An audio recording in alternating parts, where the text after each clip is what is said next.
আসুন আজ একটা নতুন ইংরেজি শব্দ শেখা যাক। শব্দটি হলো স্মাদার।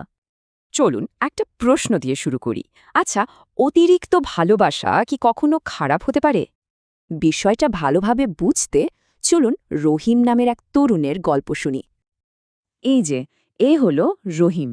ওর মাথায় একটা দারুণ অ্যাপের আইডিয়া এসেছে আর ও কিন্তু খুব এক্সাইটেড। রহিমের নতুন ম্যানেজার তাকে সাহায্য করতে চান, কিন্তু তিনি প্রতিদিন সব ছোটখাটো বিষয় চেক করেন। এই অতিরিক্ত কন্ট্রোলই রহিমের ক্রিয়েটিভিটিকে স্মাদার করতে শুরু করলো, মানে দম বন্ধ করে দিচ্ছিল। এর ফলে কি হলো? রহিম একদম ক্লান্ত আর উৎসাহহীন হয়ে পড়ল। তার আইডিয়াটা যেন আটকে গেল। তো স্মাদার শব্দটা দুটো অর্থ হয়। একটা আক্ষরিক, যেমন কম্বল দিয়ে আগুন ঢেকে দেওয়া, আরেকটা হলো ভাবগত। মনে রাখতে হবে, স্মাদার একটা নেতিবাচক শব্দ। এটা দিয়ে অতিরিক্ত কন্ট্রোল বোঝায়, যা স্বাধীনতাকে বাধা দেয়। চলুন এবার কয়েকটা উদাহরণ দেখি, তাহলে ব্যাপারটা আরও পরিষ্কার হয়ে যাবে। এই প্রথম বাক্যটা দেখুন। এখানে মায়ের অতিরিক্ত যত্ন বা স্মাদারিংয়ের কারণে সন্তানের মনে বিরক্তি জন্মাচ্ছে।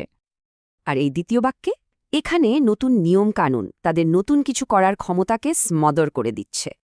শেষ উদাহরণটাতে দেখুন, এখানে ডিরেক্টরের অতিরিক্ত রিহার্সাল অভিনেতাদের একেবারে ক্লান্ত করে দিয়েছে। তাহলে মূল পার্থক্যটা কোথায়? সাহায্য করা মানে কাউকে বেড়ে উঠতে জায়গা দেওয়া, আর স্মাদার করা ঠিক তার উল্টো। তাহলে শেষ প্রশ্নটা হলো, কিভাবে আমরা কাউকে স্মাদার না করে সাপোর্ট করতে পারি? ভেবে দেখবেন।